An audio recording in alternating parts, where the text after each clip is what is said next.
The caveat to theoretically optimal strategies is that they don't always resemble how players actually play, especially at lower stakes. We're also not exclusively interested in our fair share of each pot. We'd prefer to make more than that amount. What we need is an approach that can be layered on top of theory, one that tells us how to play in practice. Exploitative play, in simple terms, is a way of playing that's designed to expose and, yep, you guessed it, exploit the biggest weaknesses in our opponent's strategies. Identifying where our opponents are vulnerable often depends on how glaring the weakness is.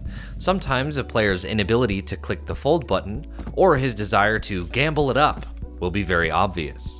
Other times their weaknesses will be more subtle, which we'll discuss more in the next lesson.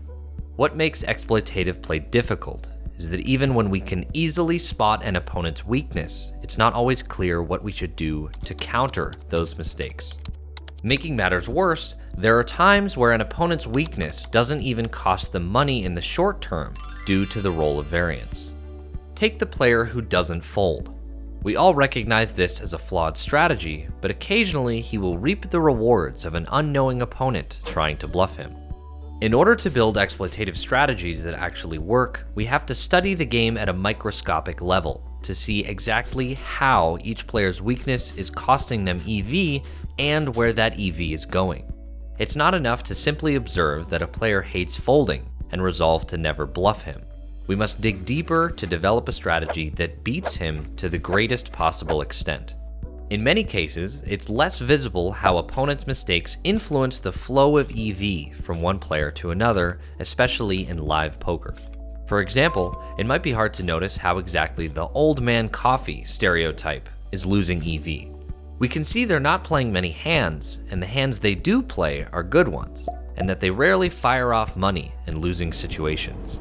In reality, Old Man Coffee is losing EV by simply missing opportunities to play profitable hands. Every time he folds preflop, a small amount of EV is being distributed to every player at the table. In this instance, he is exploiting himself. He willingly hands over a few cents on the dollar with every hand, while his opponents barely lift a finger. This brings to light an important point. Exploitation doesn't mean we're outplaying or outthinking our opponents necessarily in any way. Sometimes it occurs without us even trying, such as when the Old Man Coffee folds Jack 10 suited in middle position, and we get to win a hand where we otherwise would have folded. As you can see, when we're thinking about exploitative play, we should remove our ego from the equation. Our goal in poker isn't to beat our opponents in a way that makes us feel good, it's to do it in a way that makes the most money. When we shift our mindset from, I want to learn how to outplay these guys, I want to own his soul, to, I want to learn how to maximize my EV, we open up the gateway to winning in ways our opponents can't even see.